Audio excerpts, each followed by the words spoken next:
Individuals and businesses accessing useful and affordable financial products and services that meet their needs is financial inclusion. Cleopatra Kenyunyuzi, a software engineer and facilitator at the Women in FinTech Hackathon Season 2, advises how low-income earners and the marginalized can make the best use of their money. The poor and marginalized, can look at uptake of financial digital services that are being provided, and we look at services that actually run on platforms that they can afford, right?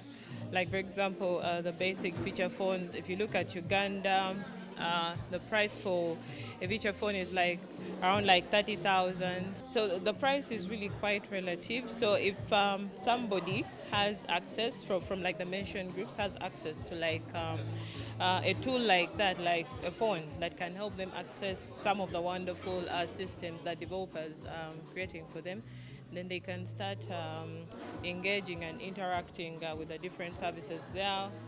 They can be able to apply for loans.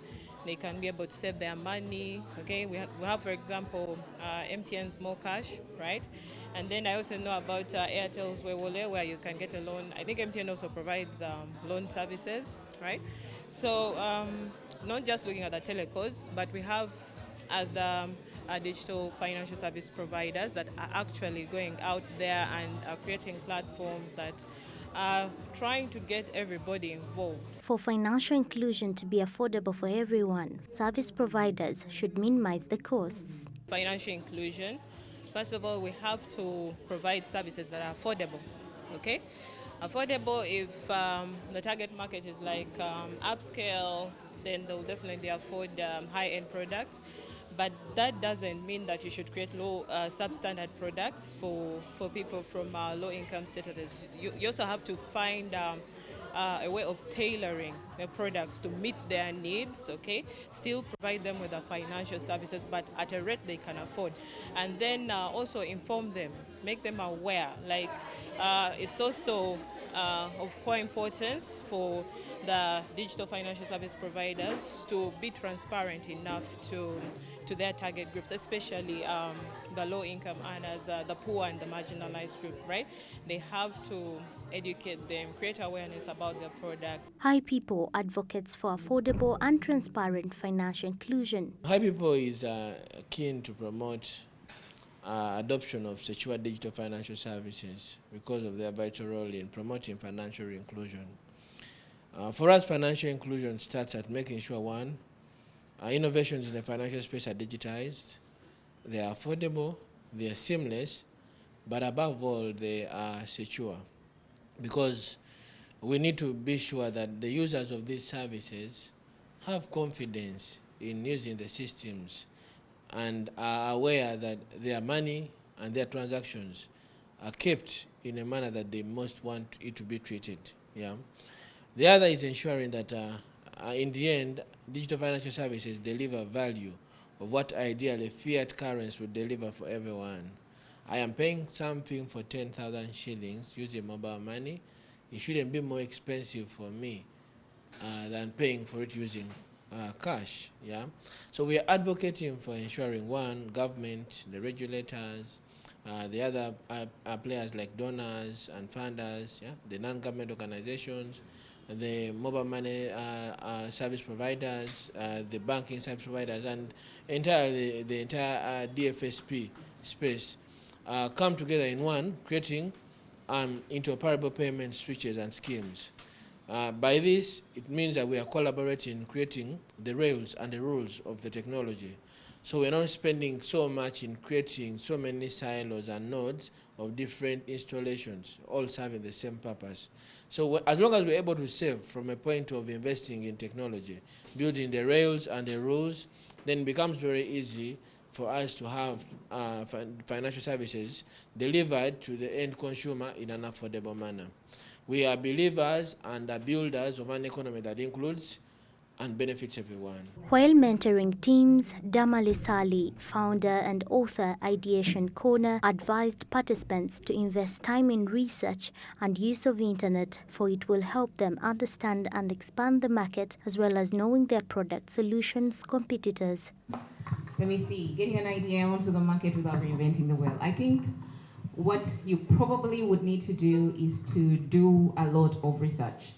So you see how all of you, I was asking about the solutions that you are providing, and some snippets of it I've had before, because I'm not a fintech person, I'm not a programmer, but I know generally what's on the market. That's why I was asking you those questions. So you need to make sure that whatever solution you're developing is not replicating something that already exists.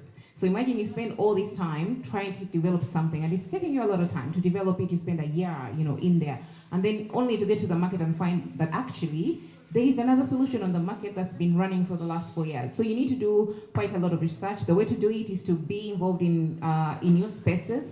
So don't isolate yourself. Make sure that you're online. That's important. You have to be online. And when you go online, you consume content that builds your mind, not content that just basically degrades your mind. You also join groups that are Ugandan minded and they're fintech minded, and therefore they talk about what's happening in the fintech space. That's how you get to know what's happening in the fintech space. That's how you get to know that actually, whatever thing I'm developing, someone did it before, but how can I innovate with mine to do it better than them? Because once you're in that space, then you know what's going on. It could also improve. So you may find that because you're in the space, you find out, or maybe easy agri, a lot of you are doing agriculture stuff. So as you're developing your agriculture products, you find out Easy Agric is a solution that's been on the market for 3-4 years, and they're doing a little bit of the value chain that you're targeting. Shouldn't stop you from also doing your own, because just because they're already on the market doesn't mean they've taken the whole market. There's a lot of need in agriculture, but you have to know what's happening in your space. The way to know is to connect and I know, of course, physical connection is very expensive, but the beauty about the internet is it's made connection very, very simple. You just need to make sure that when you use your time, you're using it on the internet, you're using it to also develop your mind, not just to consume, entertainment. Participants continue to explore progress of the LevelOne principles according to George Kasacha, a facilitator. That most of the biggest part of the population hasn't been included. Why? They haven't been given an opportunity to use technology, mainly the smart technology. So with LevelOne, because it gives us what we are supposed to follow, now we are able to include even the least person down there in the village using our Butochi phones other than smartphones. So good enough with the ladies here, they're showing progress. I love the progress. You just imagine someone who calls you at 2 a.m. to ask a question. And they're like, yes, we need to have this done by morning. To the extent that some of these ladies want to install modulo, a whole national switch onto their computer. And they are fighting day in, day out to install it. And we are very, very pleased to know that now there are ladies who can risk to have a national switch onto a very simple machine. It shows that they are willing. It has been day 5 of the hackathon. My name is Najma Diana. I'm the team lead, GrowBiz. Our application is a mobile application that supports both Android and iOS. It bridges the gap between investors and people looking for loans. Our target audience, the people looking for loans, are small and medium enterprises, people in areas like Chikubo, downtown, and anyone. Could be someone looking for seed capital or working capital. Then our target investors are big organizations like banks, SACCOs, things like Pride Microfinance, those ones that are looking to invest their capital or their income. So we get a percentage from the interest that people who have borrowed return, then we give to the people who have invested, and we also chop a percentage for ourselves to run their business. Today I've learned the importance of teamwork. We're supposed to present our MVP, but we're not ready. We had a few things that were still missing in our APK, but we've been able to at least finish up things like authentication, things like depositing and withdrawal. Those are the main features of our application, and I'm glad we've accomplished that. My name is Bridget Akankunda, and as you can see, I'm part of Care for Her team, which is providing solutions for low-income women to access medical care through a health savings scheme. it will have a big impact on low-income communities. You save with us, and we're partnering with a few hospitals to help women access medical care, especially pregnant women, access antenatal services, and then there is also an option for free information, reproductive health, antenatal, self-care, yeah.